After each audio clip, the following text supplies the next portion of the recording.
In this tutorial, we are going to talk about what the purpose and meaning of radians are.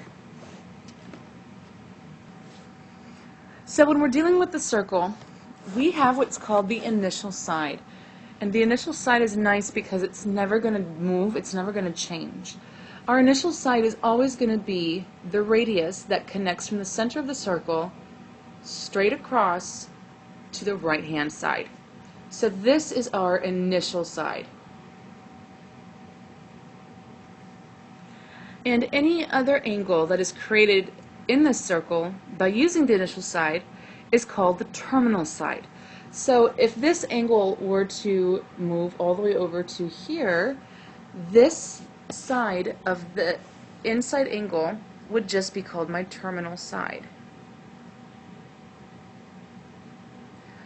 And the word terminal means ending, so this is where I start here, and I find the measure of my angle to the terminal side in this direction. So that's where it would end, which means that my theta, or my angle measure, is the angle measure from the initial side to the terminal side there. So there's where theta would be if that were the problem that we were given.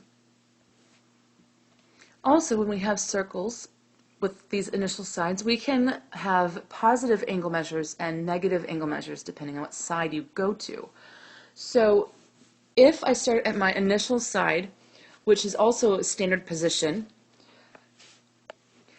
then from the initial side, if I were to continue to run my circle in a counterclockwise motion, if I'm going this way, that will yield positive degree measures, so positive thetas.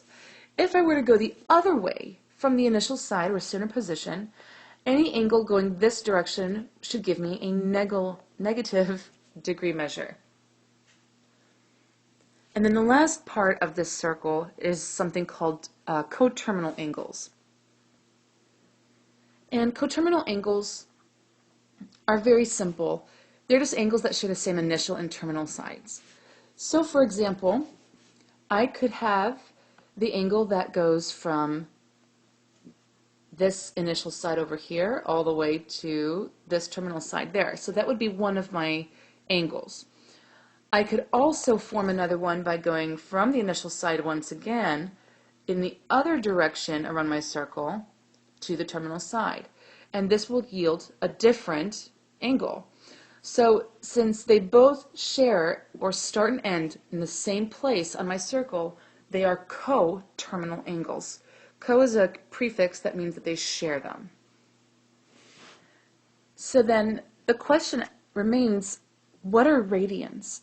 We typically measure all angles in degrees, so why bother with this different method?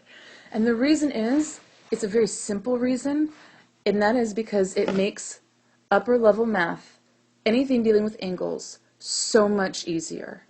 And you're not going to be able to appreciate that until a little bit later on, but they do make certain problems much clearer and easier to understand.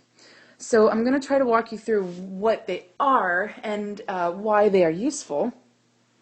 So if this was my circle that I was dealing with, and I'm going to say that this radius, let's just give it a length of 2 inches, okay?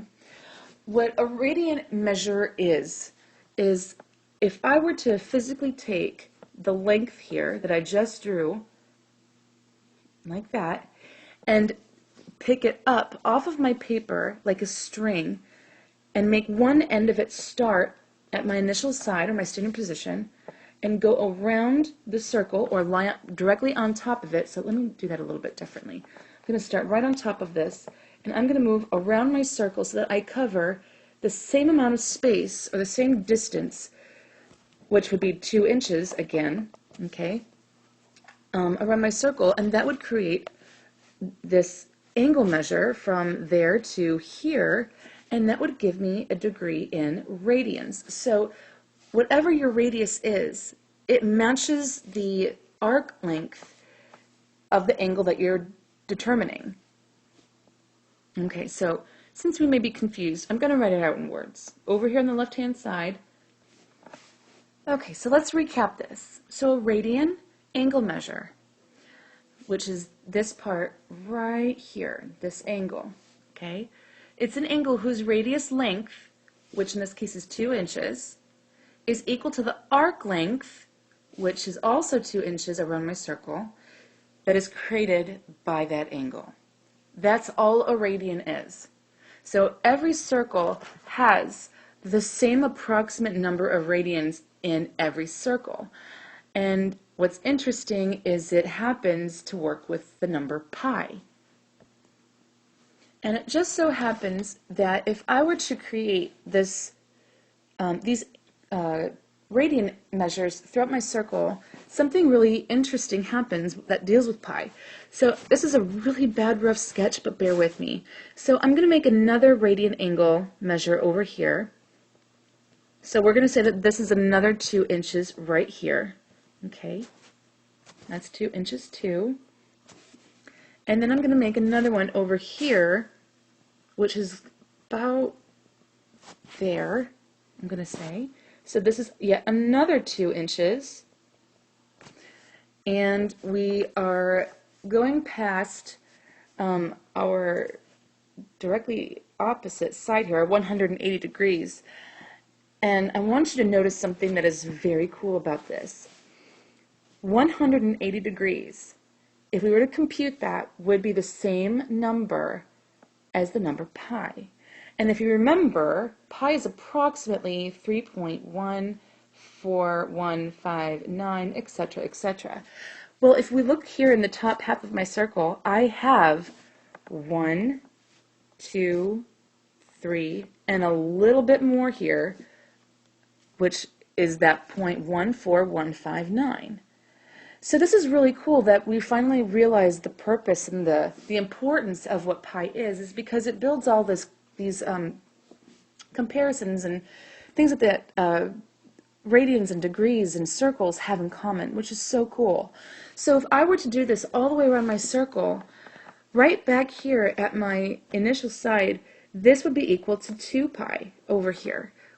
So that is approximately 6.282, which is 2 pi.